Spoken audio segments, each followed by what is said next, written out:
Hello everyone, here back again with the great Ace Attorney Chronicles. Last time, for those of you who are present, we went from 0 to 100 at the speed of sound when we found out who the victim and the defendant were for this case, and that it's not actually an investigation chapter. Oh, hold on. I forgot to do this real quick. There we go. Alright. So let's start up the trial of Barrick Van Zeeks. Ooh,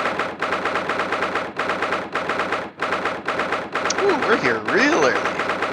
Don't trials start at 10?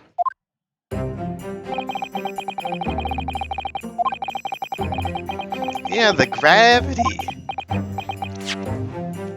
Didn't need to press that.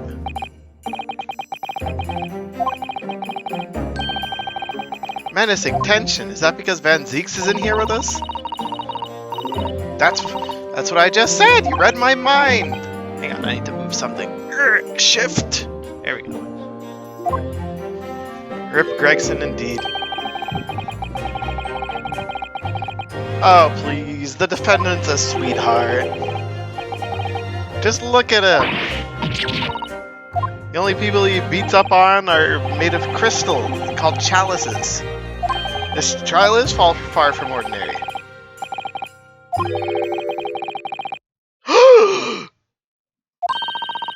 A trial without a jury? A closed court? Sholmes, you're awake! Your hair is back!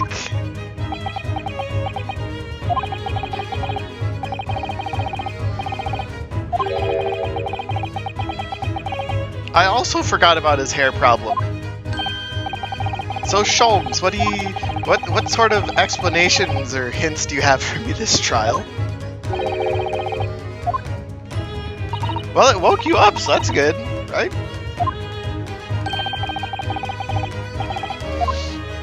Come on, Sholmes, give me some kind of hint. Full of vim?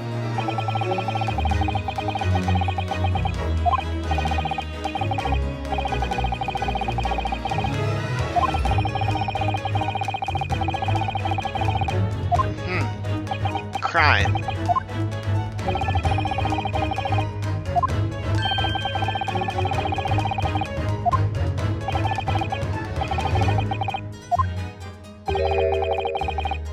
Your eye for a good lawyer!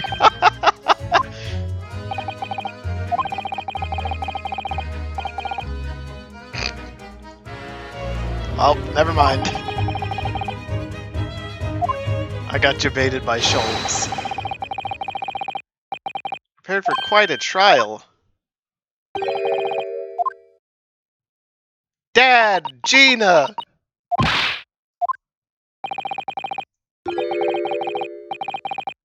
A mourning badge. The symposium's been postponed!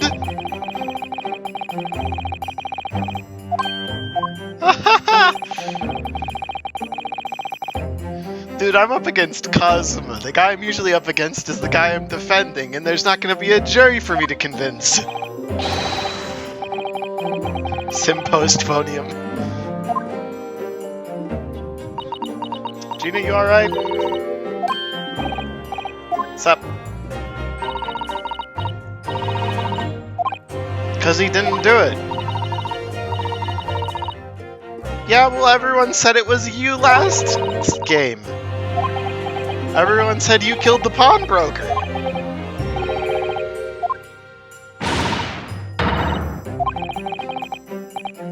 Yeah. The trial hasn't started. We've got no evidence. Well, we have a little bit of evidence.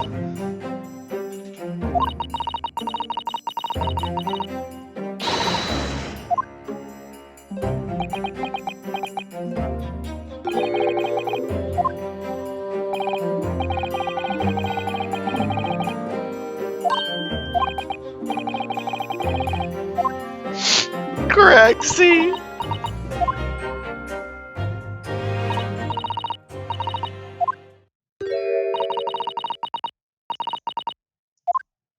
Alright, I'd like to call Lord Strongheart to the stand. No, he couldn't have done it.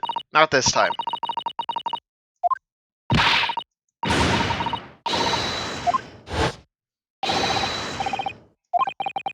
Poor Gina. Poor Gina, indeed.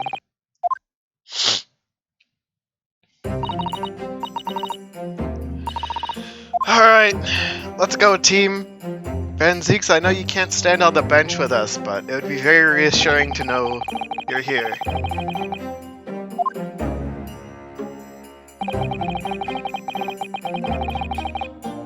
I'm still not entirely sure that Kazuma's father is actually the Professor Killer.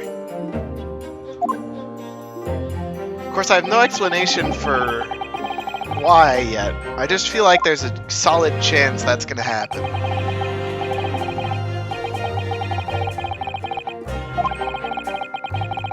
I'm also relatively certain that Strongheart is the one who shot Kazuma's dad in the graveyard.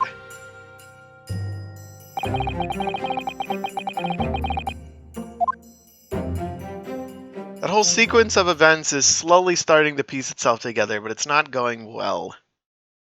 Oh, we started 9:20 in the Old Bailey? Hell yeah. It is a closed courtroom.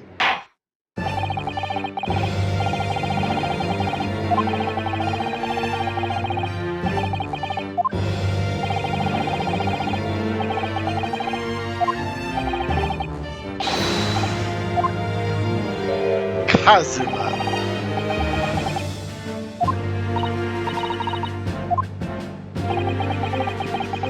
I can't believe they're letting two foreigners have free reign on the defense and prosecution against one of the top prosecutors in their land.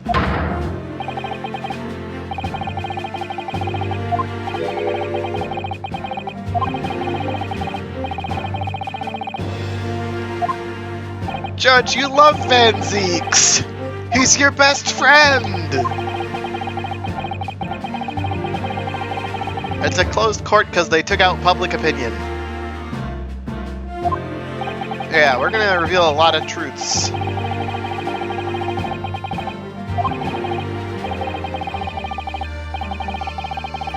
No members of the public? Then who are these people? Burden of all arbitration and education falls on my shoulders.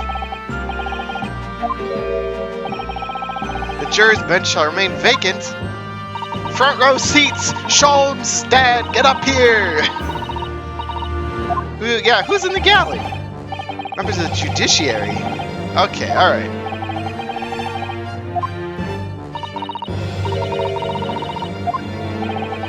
This isn't the first time I've been in a closed courtroom.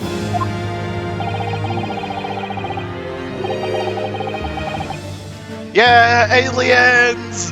Whoa! Takes an outsider to see the truth.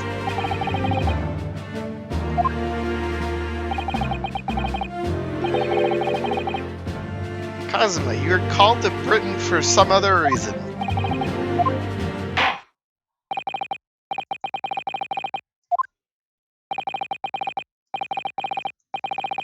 Prosecutor Asogi. I forgot what my Kazuma voice was. I'm so used to doing the Van Zeeks voice for the prosecution. Alright, he's explaining the stuff. Uh-huh. Tobias Gregson.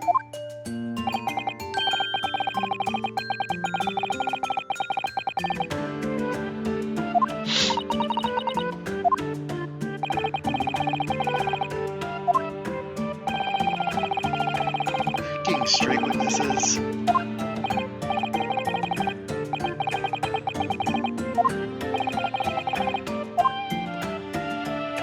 Ah, good evidence.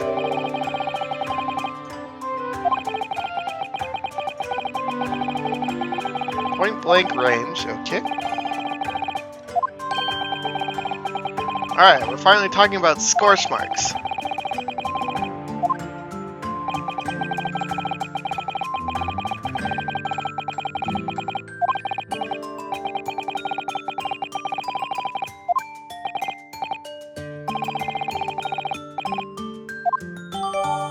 Autopsy report, okay. Instant death, bullet at close range.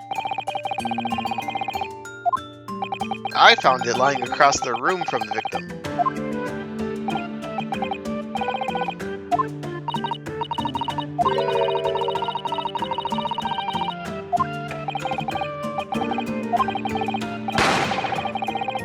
Extremely close range. The bullet passed through the victim, struck the wall behind him. Candelabra. Okay. Yep. Thorough report.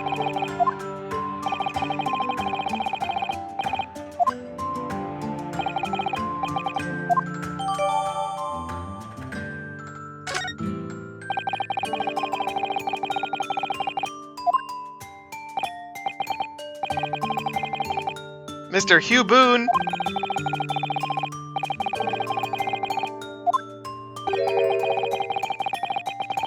Why was Gregson at Hugh Boone's place? Okay. So light here, this is the thingy, and the door swings open this way. That might be important.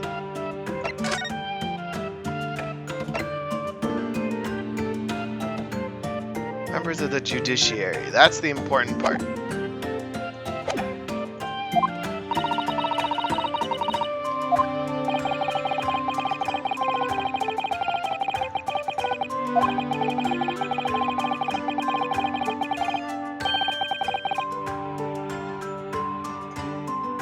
Holding the revolver?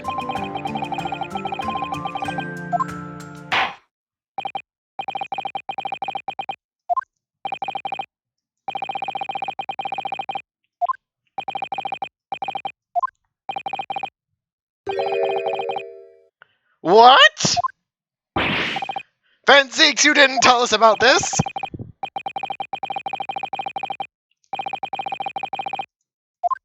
Okay. You know, you could have told us about this before the trial started.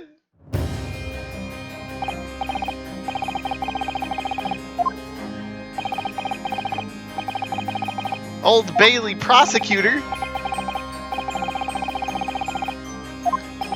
Oh no.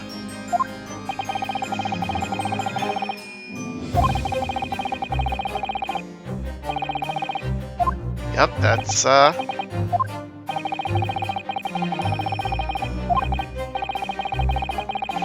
yeah, why the hell were you there?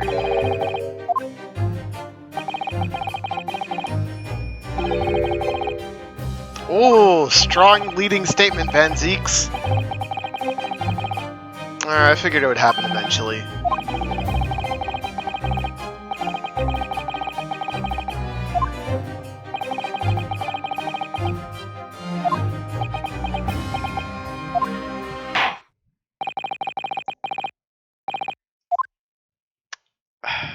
Here we go.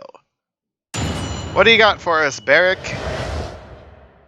I was investigating Gregson, and my inquiries had led me to that address. When I first entered the room that day, it was dark inside and I saw no one. A moment later, I heard the gunshot. I spun around and saw the revolver on the floor. Just as I picked up the firearm to examine it, the door flew open and I heard a man scream. It was only then that the body of Inspector Gregson appeared before me. What? This is... Why didn't you tell us any of this yesterday?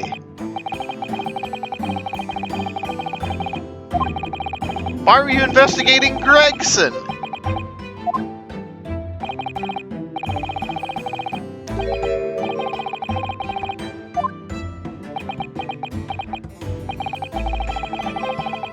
I thought you were my mute apprentice. Yet it turns out you have a way with words.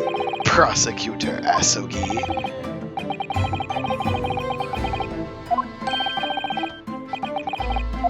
Laughable. Well, that's because he's got a grudge on Van Zeeks and Gregson.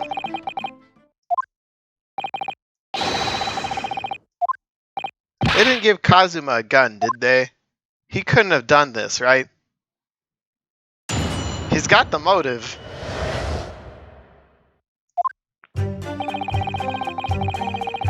Alright, why the hell were you investigating Gregson? You think he's playing like the little puppet for the big bad Strongheart? You're not at liberty to say.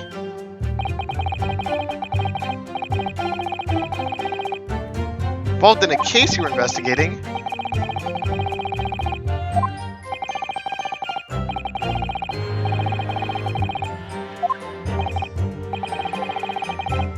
Privy to his movements in advance.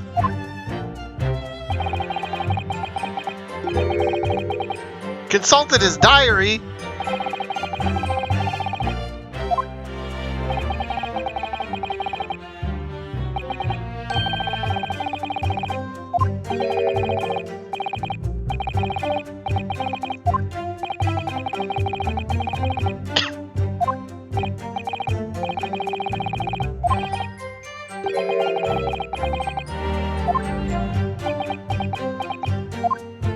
Man, Strongheart's got a strong grip on this case.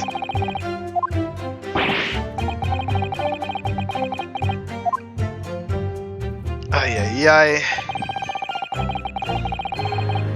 Hold it! Dark inside and you saw no one, eh?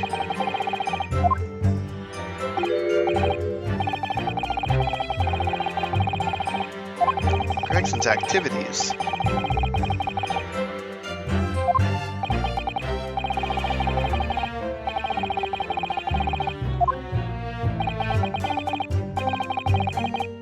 Boarded shut window.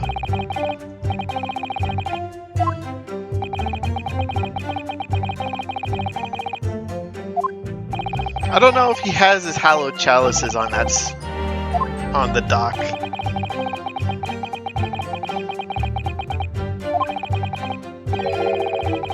Small oil lamp burning on the desk.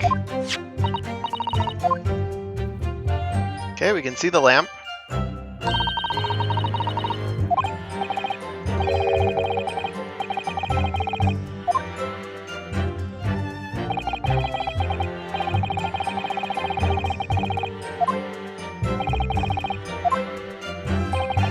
Nothing.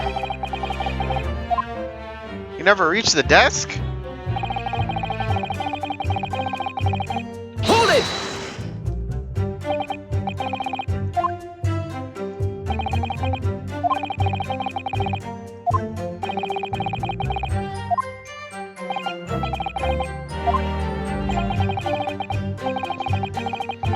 Didn't sense another's presence.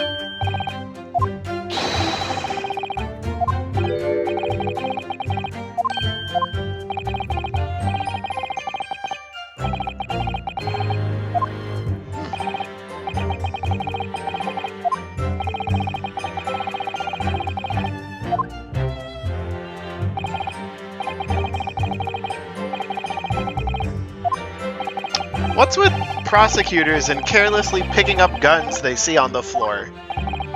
First it was Edgeworth, now it's Van Zeeks.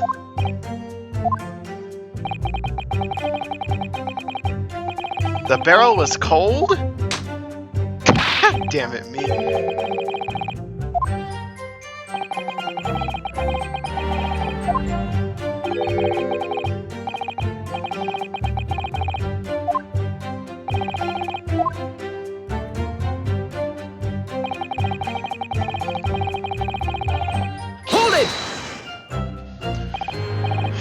Who was it?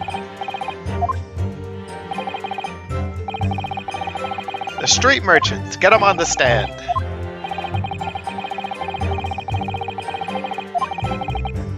A match seller, a newsmonger, and a peddler. A peddler?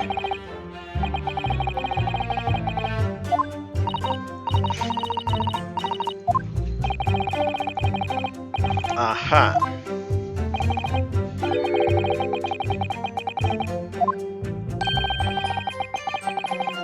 Yeah, why are they giving you a heart attack, the Reaper?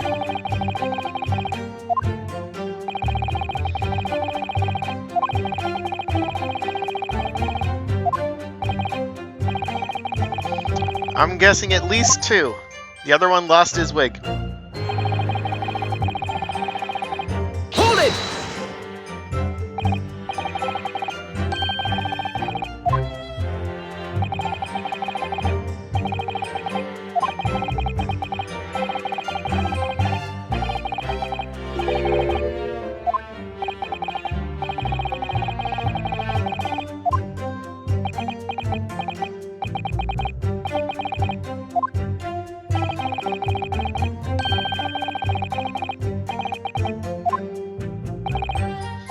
So he didn't hear Gregson fall.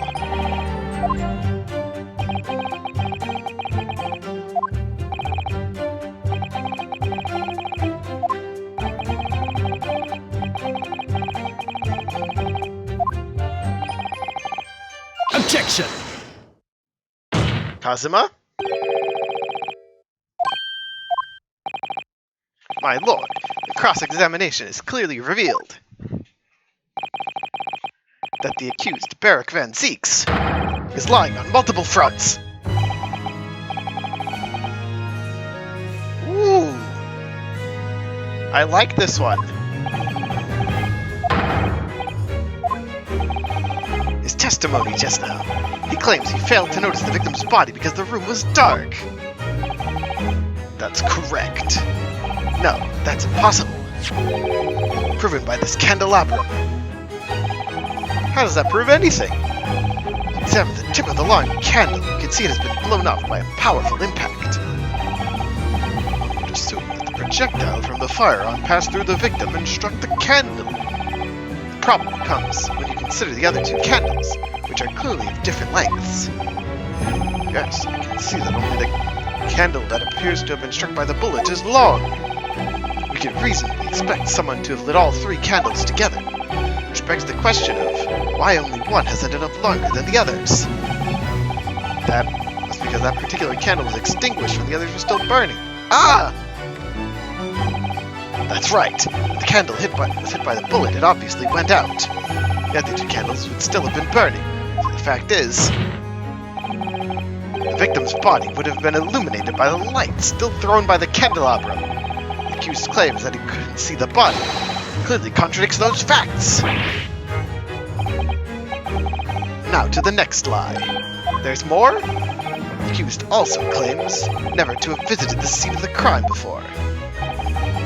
That's the truth. An almost empty room, the police discovered something very unusual.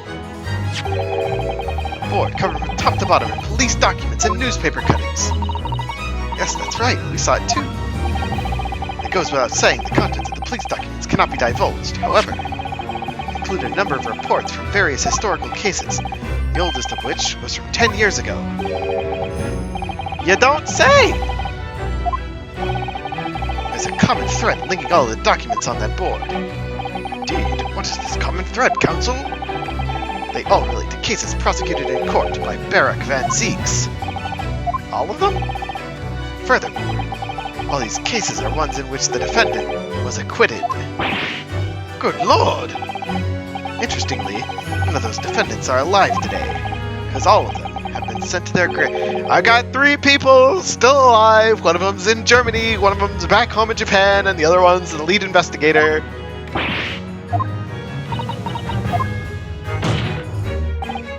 In short, that dingy little room is the Reaper's secret hideout at his base of operations. The Reaper's hideout?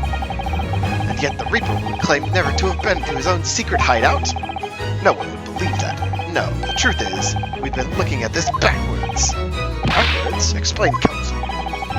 Inspector Gregson was investigating the identity of the Reaper. When he discovered the location of the man's secret hideout, he was killed. I'm sure everyone can imagine. By the Reaper's hand! What? Kazuma, you've read the police reports, haven't you? He's got alibis.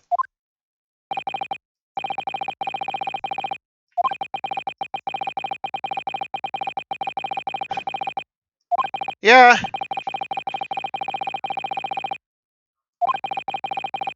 Yeah, the candle part was good. The police board was less good. And his testimony exhibits a number of stark inconsistencies with the known facts. All I have done is state the truth as I know it. Asma has done a brilliant job as ever, drawing on his experience as a defense attorney to build his own prosecution case. It's formidable. Counsel, you will submit the board that you just showed the court as evidence. I believe it to be fundamental in establishing the facts surrounding the Reaper's existence. Thank you, my lord. Alright, let's look at it. Now, the prosecution would like to call new witnesses to the stand. That was quick, wow. Aha! The bloody handprint!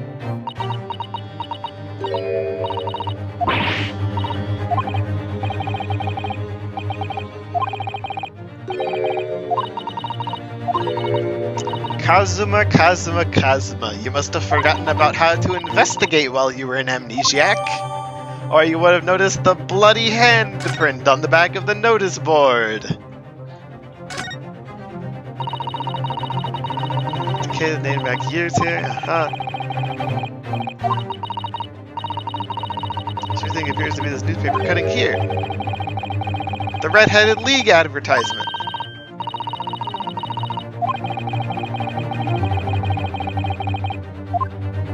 No, Gregson would never join the Red-Headed League. Witnesses who saw events unfold on the day in question. Aha. The street sellers. I swear, if Curio Collector's here...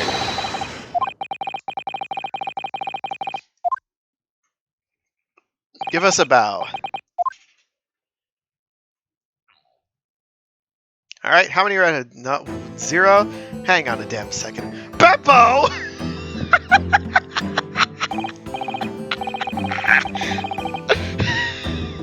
What are you doing here, Beppo? So, witnesses, state your names and occupations for the court. Names? We don't use names. Far fancy for the likes of us. We're just free and easy. Somewhere we live where we want to live. I could give them a vacant stare as they will walk down Fresno and spit a few words into a verse for them. Ah, would I be right in assuming that all three of you make your living by selling wares on the street? You know? Gossip. Alright. So take away this guy's lip and you got a pretty... He's got the curly hair of this dude. Of Daily Vigil. Jaunty little tidbit. Got satisfaction for you, sir. Right up your journal, it is. 6 pence is the price, not a penny less.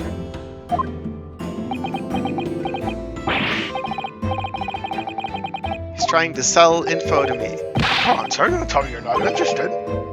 Try the man. Give him the money and see what it is. Pay the man, counsel. Don't regret it, sir. Now, got your listener news on? Just between us, young couple on Side Street have just had twins. Your Honor, may I return my fee from the dude?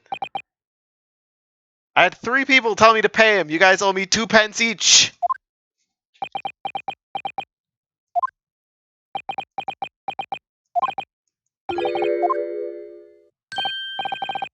Oh, it's not it. It's gossip, isn't it? Wants to spread. I bet it's up to your mouth, of course. I've got more, you know. Want another juicy one? 6 pence apiece. I hate this guy.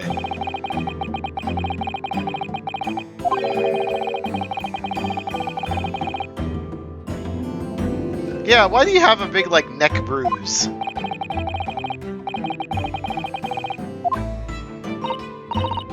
Venus? Firecrackers! Ah! Ha ha! Sounds like a gunshot, does it?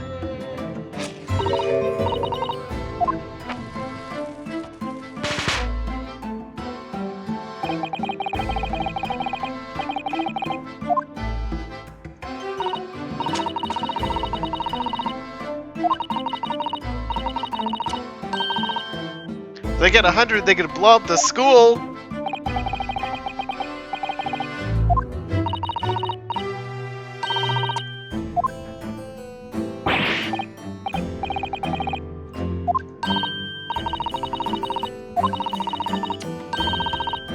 I can blow up the whole courtroom with 100 of them. You guys want me to blow up the courtroom? Add it to the court record. The Venus Special, 600 pence.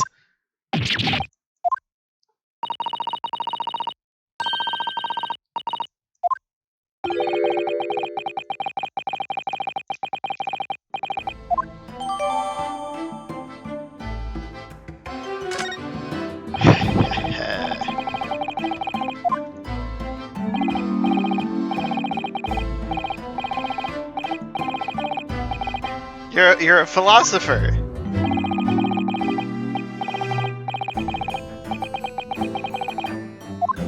The observator. Sandwich. But that's Beppo.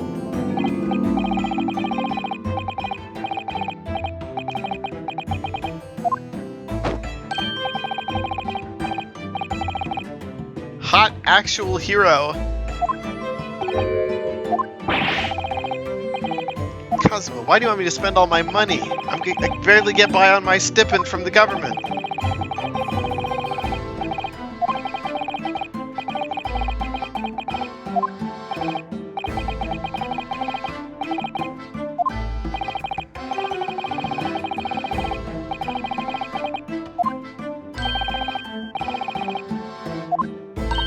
Venus, I'm gonna need to know all about who bought your firecrackers on the day in question.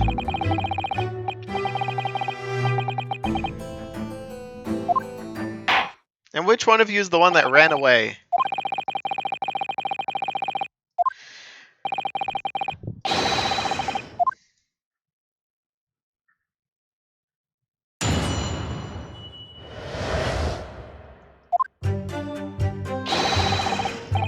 Saw the whole thing from start to finish.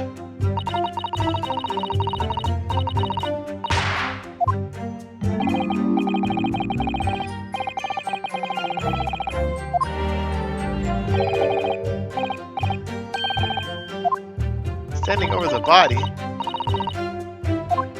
Okay, so you're the one who ran away.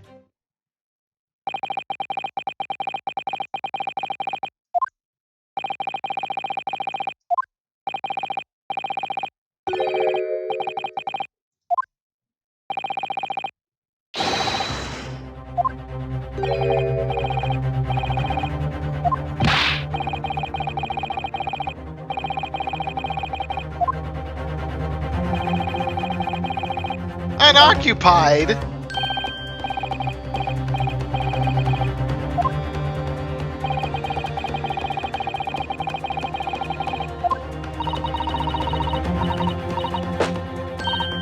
Hugh Boone!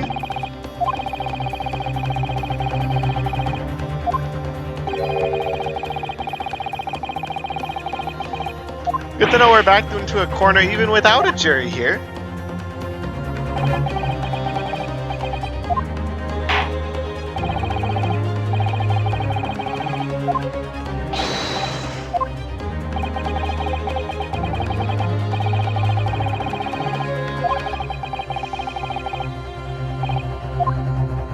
Okay. So we've got a bloody handprint. We've got a key.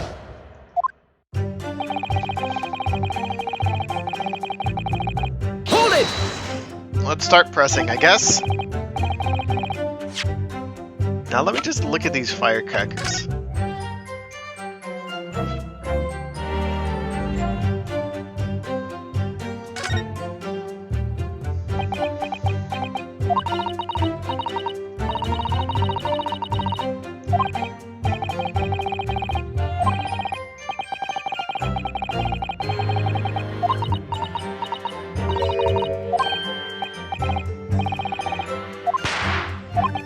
Sounds like a gunshot.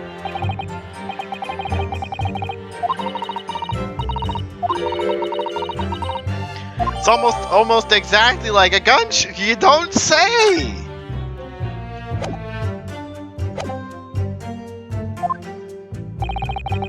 Tell me about Gregson.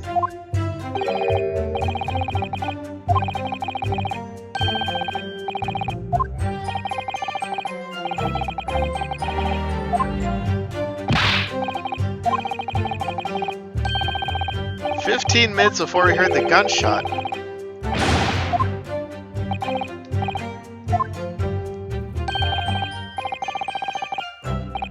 Bright red hair.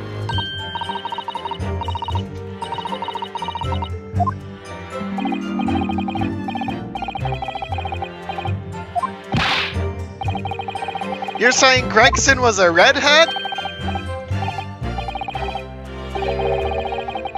A big trunk?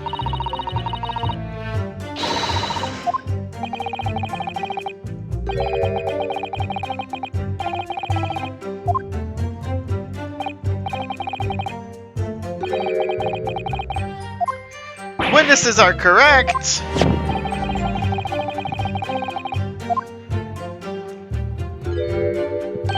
Gregsy!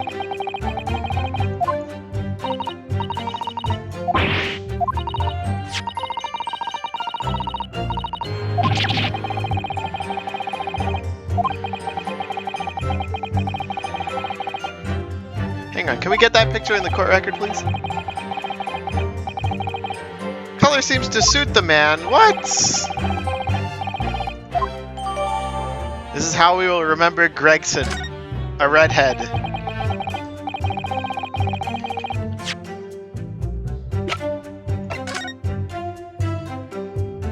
Okay, it's a lot of blood.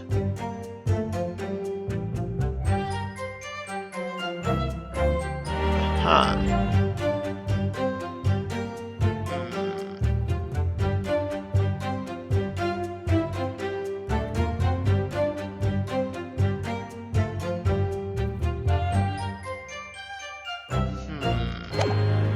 I think we didn't glean from this quite yet. No trunk!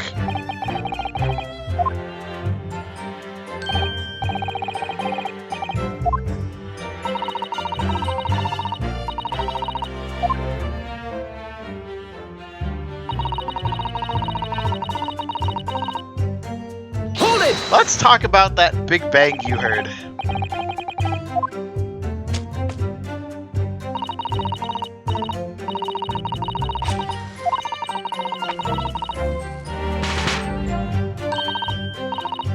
That's exactly what it sounds like.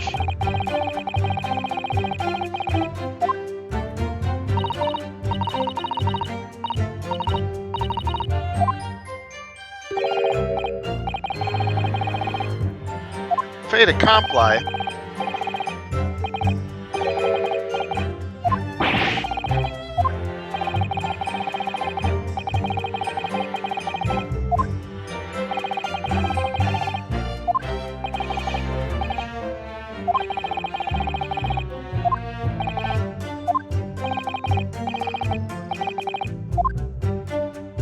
Let's press Beppo. Hold it!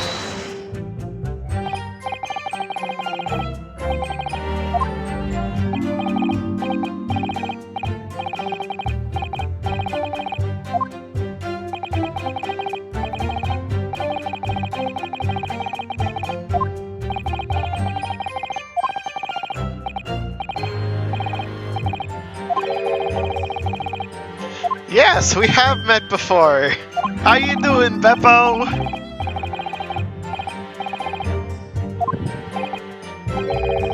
You weren't employed as an omnibus driver just under a year ago, then? He's quaking in his boots. We got you on the ropes now, Beppo. Black Widower's arms. Ah, I'm sorry, Beppo.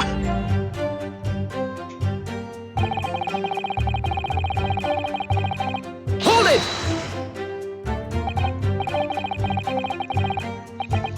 Alright. Alright, so this guy's the first person there, so he's important.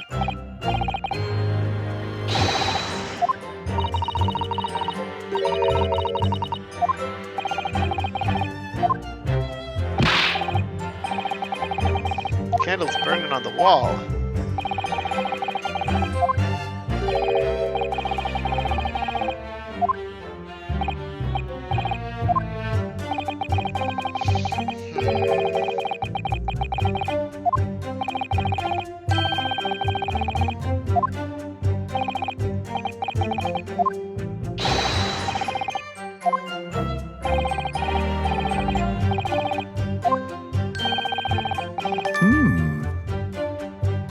Excuse me. What is it, Beppo? Have something to add, Mr. Sandwich?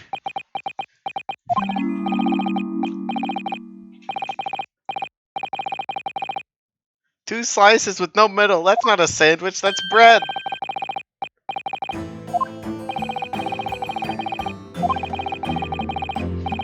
Mr. Gossip's a liar, and you're gonna prove it.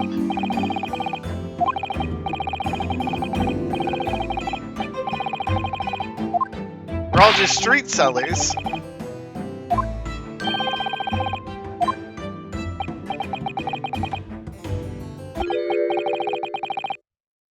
I'll clean over on his backside.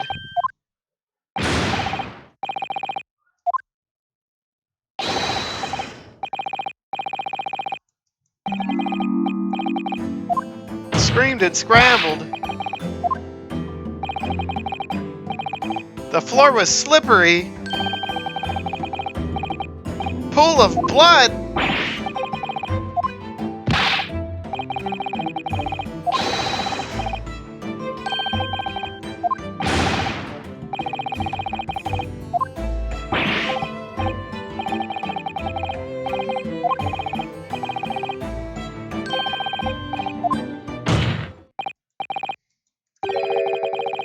Add that to the testimony, please. Let's look at that picture of Gregson. I'm not seeing any hand shapes in the blood pool.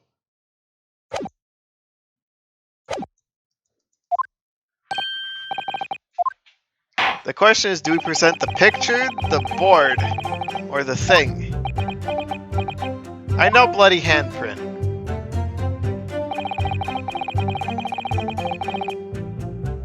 Yeah. We can prove he didn't wipe it off on the floor quickly. Okay, yeah. Objection! Sorry, I needed to see the statement he was going to make first. Are you quite sure about that? Oh, what else do you expect me to have done, eh? Does it really matter? Objection! Police found no such handprint on the floor during their investigations. What exactly is the defense Objection! asserting? If you'd listen, you'll find out, Prosecutor Asogi. Certainly there was no bloody handprint found on the floor. What are you trying to say? There's a handprint in blood left very clearly at the scene. The back of this notice board. Oh, it looks so weird without the katana for me to rest my arm on.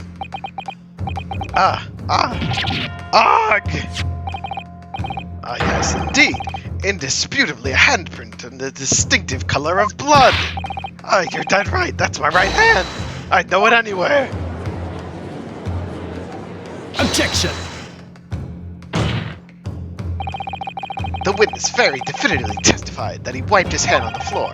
The handprints on the back of the board are irrelevant. Objection! Not if the board itself had fallen over onto the floor. In that case, it's quite possible for the witness's handprint to have ended up there. Look at the floor plan of this room. Notice board was in the opposite corner of the room to the victim and in an upright position. It had somehow toppled and was lying on the floor at the time. It would have been a considerable distance from the body. I fell over when I came across the body, so I was basically right next to the corpse, not on the other side of the room. In other words, defense's assertion is contradictory. Yes, it is. Very definitive contradiction here, for which there must be a reason. I take it you formulated a proper hypothesis, counsel? regarding this apparent discrepancy between the witness's account and the handprint at the scene. I have, my lord. Discrepancy between the witness's account and the location of the handprint is explained by... moving board. Real contradiction here is the handprint itself, not where it was found. As the court can see, it's upside down. Good gracious, so it is! The witness had put his hand against the board, the fingers should be pointing upward.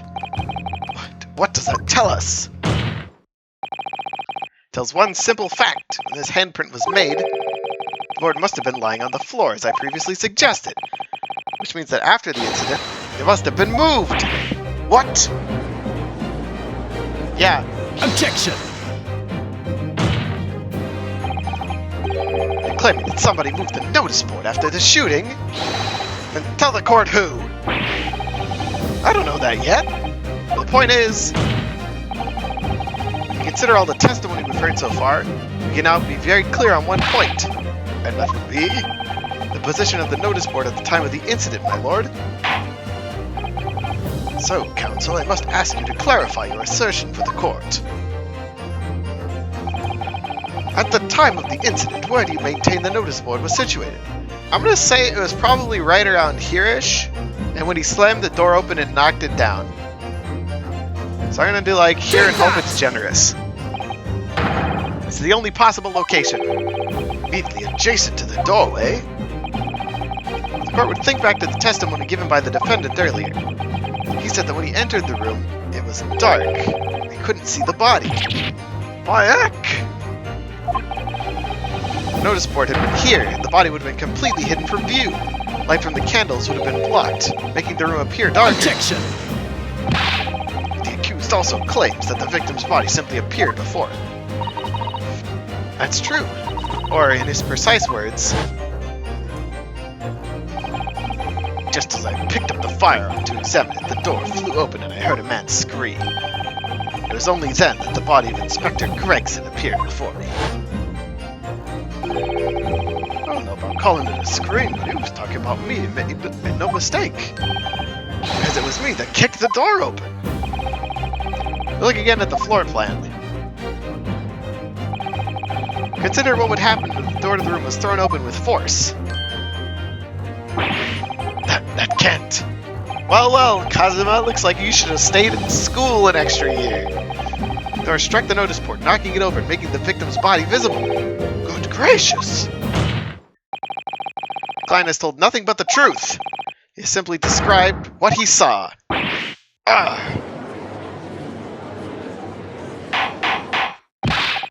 Order! Counsel, how has this not come to light before now? To the incident, somebody must have righted the board and moved it. Right to the position where the police, myself, and my colleagues saw it when investigating the room. Witnesses, what have you to say for yourself? What? Me, my lord? You and your fellows were there at the scene before anybody else. It goes without saying that you must know something about the position of the notice board. Witnesses in the stand will testify again. Will each explain exactly what you did upon arriving at the scene of the crime. Stop looking over your glasses at me. I get the message. I feel like Red Riding Hood is the suspicious one here. This guy is just a gossip. He seems too straight and narrow to have done. Well, not straight and narrow. He seems too he doesn't have the brains to do it. But don't look at me. I haven't got a clue about it. I was doing business with some second years at the time. I don't know anything about anything. I'm just a bystander, me. Just a sign at the crossroads of life. Was that Reaper I bet? He's got a face that screams bored. Can't see how this changes anything anyway. The detective still died when we heard the gunshot. Well, there's more than one way to make a gunshot sound. Shaken by the crime they witnessed, and with only a few candles and an oily lamp by which to see. Can't expect these witnesses to be able to give a more precise account of what happened. That's right, yeah, it doesn't pay to expect too much. It's a man's endless quest for knowledge that's destroying the world. That's what I think. Do you? Really? In any case, as this testimony shows, even if the notice board was moved by somebody following the incident, it makes no difference. When the gunshot rang out, the accused was the only person at the scene. Sure, the only person who could possibly have committed this crime is Barrack Van Zeeks. None of this wrangling over the board changes that simple fact. I think it changes a good bit. Yes! With gusto.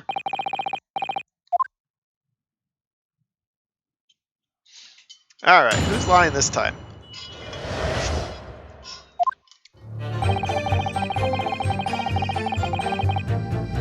I'm choosing to believe you for now, so I'm not going to press that. I'm going to press you. Hold it! This is a dumb sign of fireworks.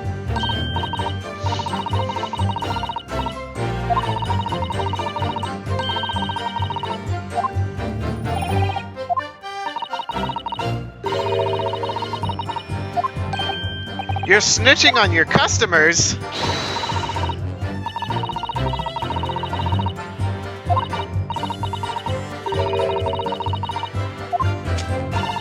The teachers!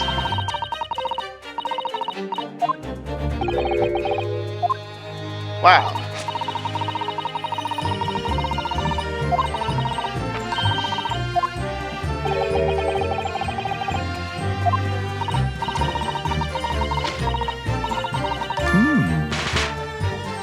Beppo! Excuse me! Something wrong, Beppo? I mean, Mr. Sandwich? If I said it was, could we just leave it at that? Would that be the end of it? Did Venus's statement bring something to your mind? Philosophical thoughts, deep philosophical thoughts. Let's say there was a great liar, and that great liar said, without batting an eye, telling barefaced lies is kind of my thing, I'm ever so good at it. Those words of hers would be a lie too, or the truth, in which case she's not a liar. Oh, it's a hellish paradox, that one, don't you think? I'm entirely sure, to be honest, but it seems to me you're suggesting Miss Venus has been lying, are you?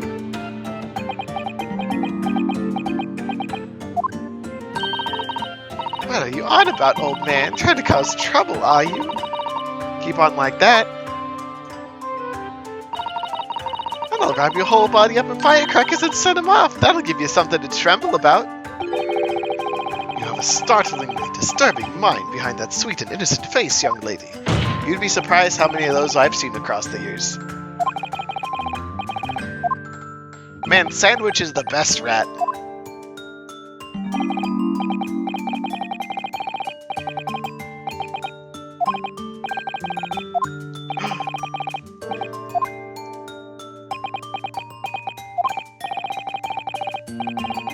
Headed for the room where the gunshot seemed to come from.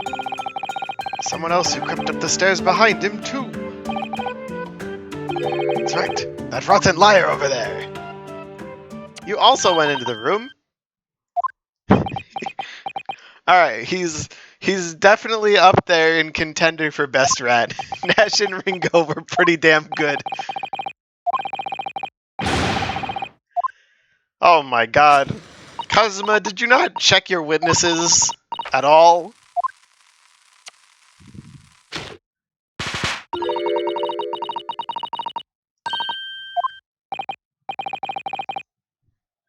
Kazuma, we need to talk about how you handle your witnesses.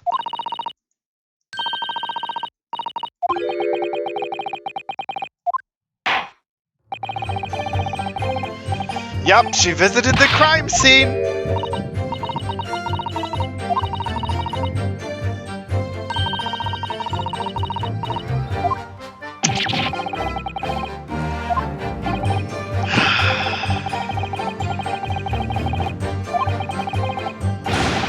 What's with people and openly committing perjury on the stand.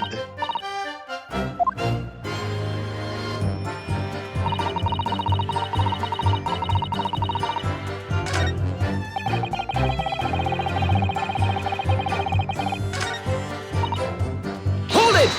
Can you tell us more, please?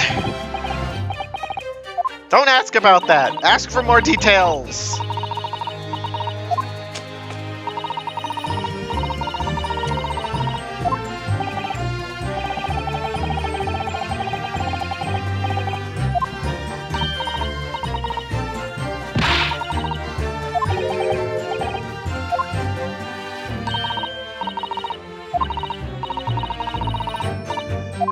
Aha.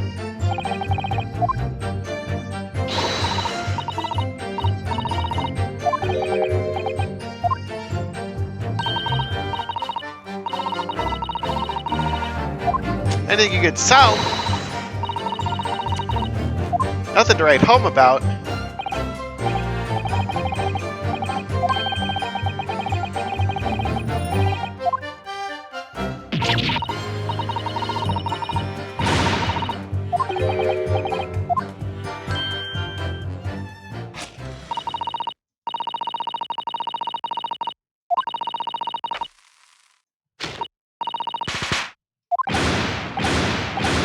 God damn it!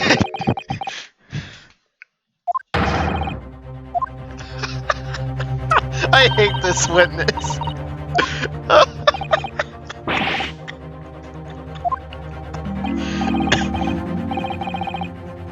The girl doesn't think.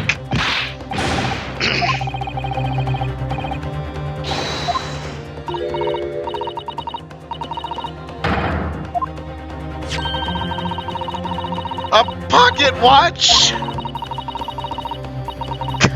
God damn it, Venus. Gina! It was you, was it? You're the one who took it. Young lady, may I remind you where you are? That watch there, is a present to Gregson from the yard for a big case he solved 10 years ago. The professor case, no doubt. Boss used to wind it up every evening without fail, and he was waiting for his grub to come at the pub. I see. I swiped it off him once, and blimey was he upset. He gave me a right earful. Said he hadn't missed a day in the last 10 years, polishing it and winding it. Meant the world to him, that watch did.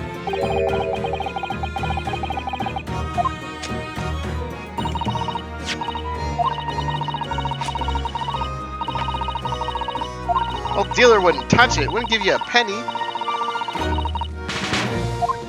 So Gregson hadn't chimed it? The court demands you put that into evidence. I agree. No. That's enough. Hand the watch to the bailiff. Now, children, watch your manners.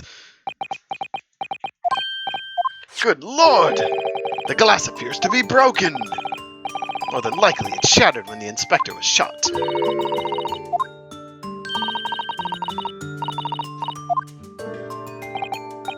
Aha. Stopped at the hour of 5. That's when the gunshot was heard. May I please exit? Thank you. I think I have the key to this watch.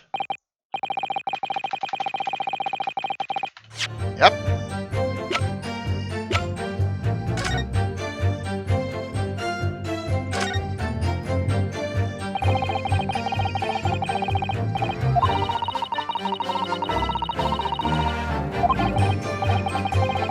The inspector took such good care of this watch. Only broke when the incident occurred. Most likely.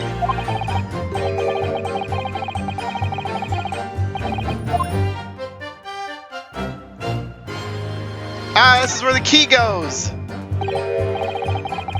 Tiny little keyhole.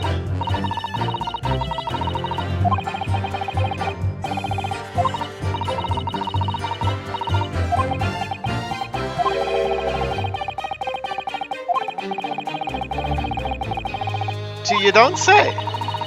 We do have the key! Why can't you just let us use it? Let's go look at the stupid figure.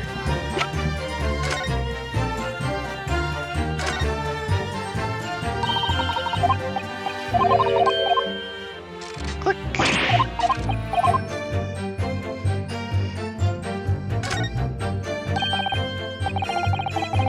I think perhaps this key could be the key for the watch? Excuse us, Cosmo, we're borrowing the watch for a science experiment. A perfect fit! It's just been not wound up. Then what's with the top bit?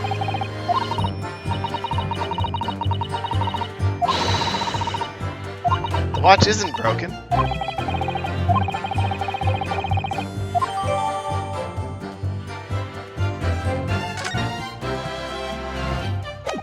Okay. As predicted, very little bearing on the case. Oh, then continue with your cross-examination, please, counsel.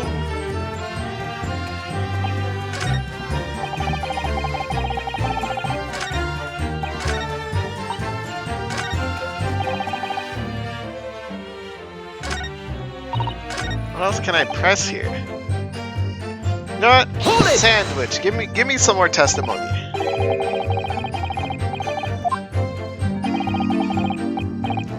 Rest of the streets, your whole world.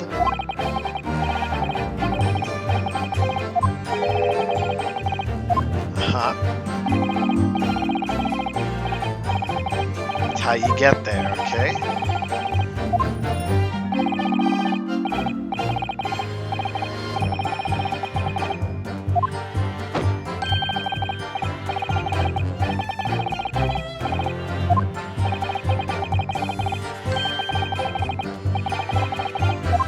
Homo sapiens.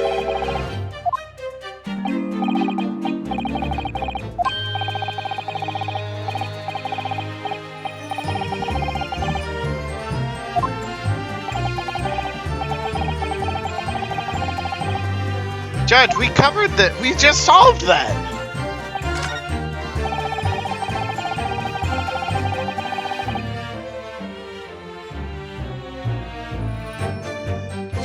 Are they using the clock to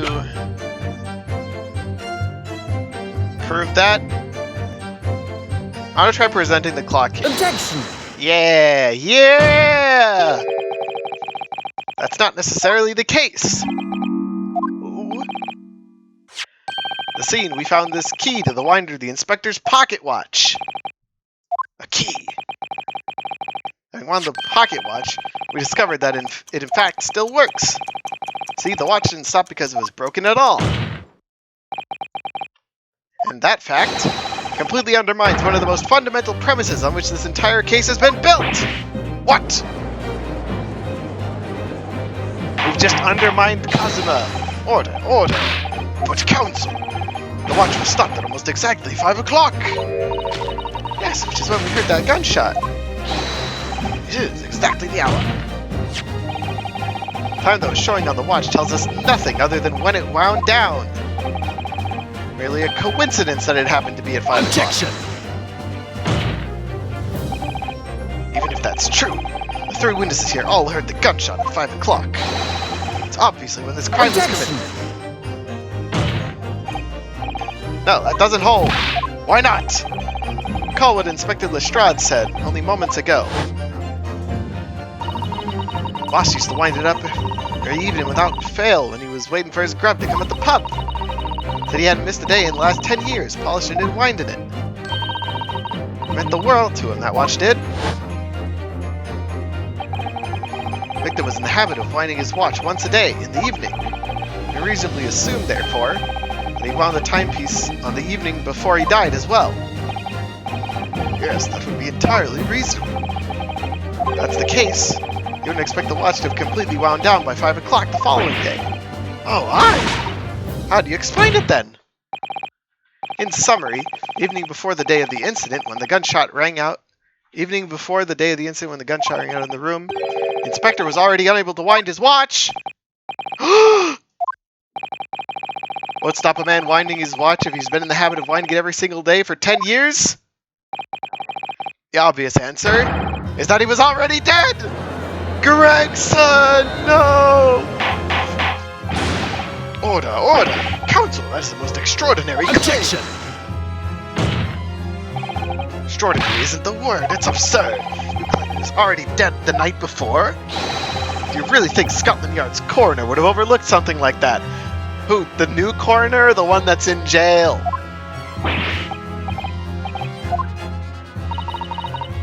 That subject, there's something rather surprising. Actually, an omission in the coroner's report. The time of death is not noted. That's right! I forget my legs went out from under me when I kicked the door in. What do you mean? Like I said, planted my head in the dirty great puddle of blood. Yes, so the victim's blood hadn't dried, it was fresh. Catches on fast. Blood could be explained by any number of ways. Could have been put there afterwards. Fresh blood could have been poured over the victim's body. Objection! So my learned friend think that fresh blood is available on every street corner. Well, it needn't necessarily have been human blood, of course. Been told previously, Scotland Yard has no way to identify blood as human. The problem is currently being researched. At present, you are correct. Yeah, Kazuma. And a chicken's blood could have been used, for example. Certainly a possibility that wasn't the inspector's blood at all. Kazuma, your case is crumbling, buddy. The gunshot was heard at 5 o'clock that afternoon. That's beyond the question. Is it, though? What?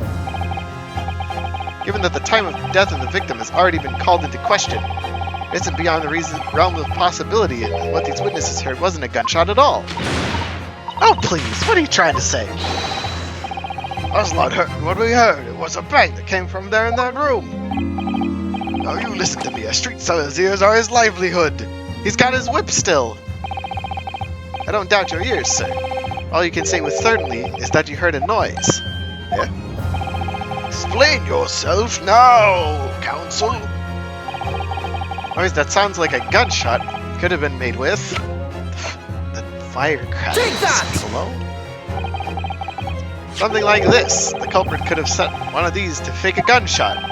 Good gracious. Very fireworks that are sold by the witness. Now hold on a minute. You saying I did it? My pretty little firecrackers only make a little pop anyways. See? Not 100 of them together. The Venus special that you sell for 600 pennies sounds like this. This court can now attest, it sounds very much like a gunshot, in fact. Ah! You're trying to suggest somebody set one of those fireworks off at the scene? Suggesting that somebody knew the defendant was in the room at 5 that day. Sought to implicate him by creating a sound like a gunshot for the peddlers on Fresno Street to hear. But even the accused himself hasn't testified he saw no one else in the room at the time. There was a gun or a firecracker. The only person present to cause that bang was Baron Van Zeeks. One whiff of match and my fireworks go pop. See? That's why people like them. I fear for your fingers, young man. Objection! Recently, during my time here in Britain, I learned a very useful invention indeed. Something called a time bomb. Good heavens, a bomb! Yes, a device that allows you to blow up whatever you like, whenever you like. Mr. Naruhodo, I worry that your unfortunate phrasing there may lead to yet another international incident. No, wait. It's the whenever you like part that's important. A timed device. Yes, exactly. A timed device. Something of that nature could have been planted at the scene. A device that was able to produce the sound of a gunshot long after the culprit had left. Extravagant claim will have to be substantiated with evidence, counsel. What proof do you have to suggest in any way a time device was employed to create the gunshot sound?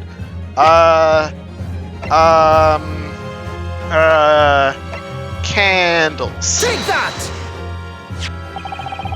As the court has already discussed, the tip of one of the candles in this candelabrum has been blown off. Indeed, because it was struck by the bullet which presumably passed through the victim. I don't think that's possible, my lord. Not possible. Why? Because of the scorching. There are gunpowder scorch marks clearly visible on the broken candle. Goodness, yes! We don't need the bullet. We've got point-blank range. That's right, there was, as we heard earlier. Scorching like that only occurs when the target is at very close range, a matter of centimeters from the gun. Ah, what's a centimeter? Means the scorching of the candle can't possibly be a result of the gunshot, suggesting it came from the fireworks. How can that be, eh? The fact that there's such visible scorching on the candle suggests that the fireworks must have been right next to it when they exploded. Put it another way, the candle and firecrackers were joined together. Culprit somehow attached the firecrackers to point partway down the candle. After the killer had left the scene, the candle slowly burnt down along with the other two, until eventually it ignited the fuse of the firecrackers, generating a loud bang.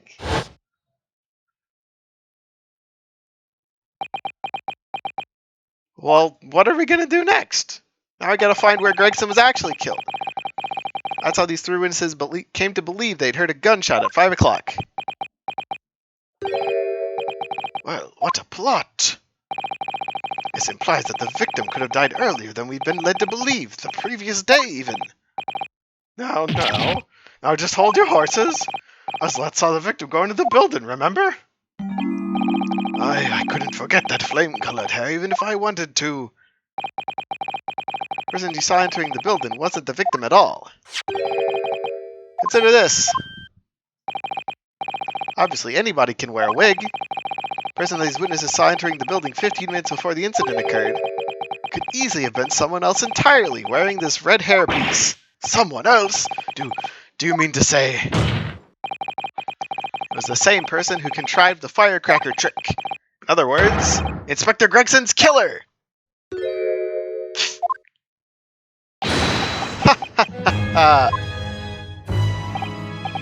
Oh, very impressive, Ryunosuke Naruhodo. Don't get full name on me now, Kazuma. Really quite amazed you've come this far. After all, wasn't I the one who told you that you had all the makings of a great defense lawyer? You're gonna take the credit for this? Shut up, Kazuma. I also noted the lack of time of death in this report, a stark omission. As far as I'm concerned, this whole country's justice system leaves a lot to be desired. Oh, Kazuma, my job is...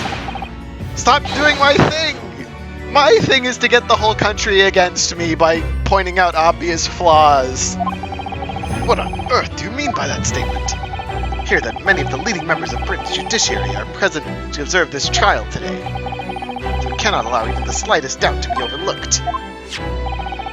Menza's assertion about the time of death based on the victim's stopwatch is just conjecture. But, while the possibility exists that my learned friend could be correct, we have a duty to explore it. Well, certainly, I would agree with you. What immediately comes to mind is, of course, what was Inspector Gregson doing and where did he go on the day before the incident? Do you know? The inspector always carried out his investigative work alone. Movements were treated as confidential within Scotland Yard, even within the Yard. However, considering the evidence we've been presented with so far, it's fairly apparent what case the man was pursuing, wouldn't you, my learned friend? I do have a feeling about what case he might have been investigating. I agree, surely.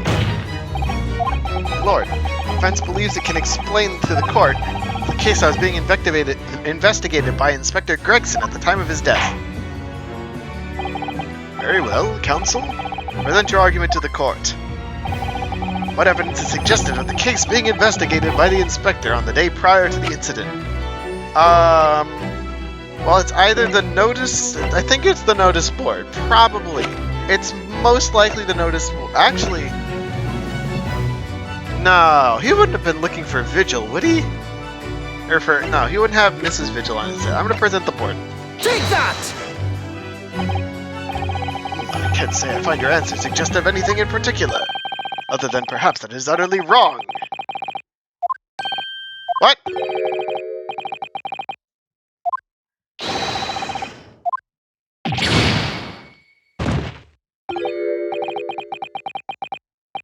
threw Karuma on me!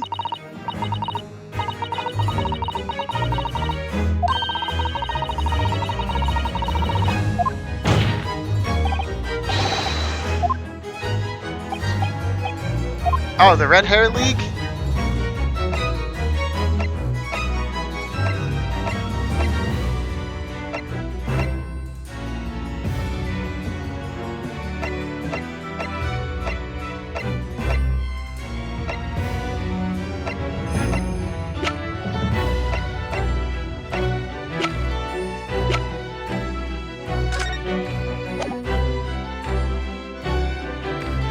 I guess hold on, let me save. I don't want to lose too many points here, just in case this trial runs long and we need a bunch of them. We're gonna try the newspaper article next. Take that!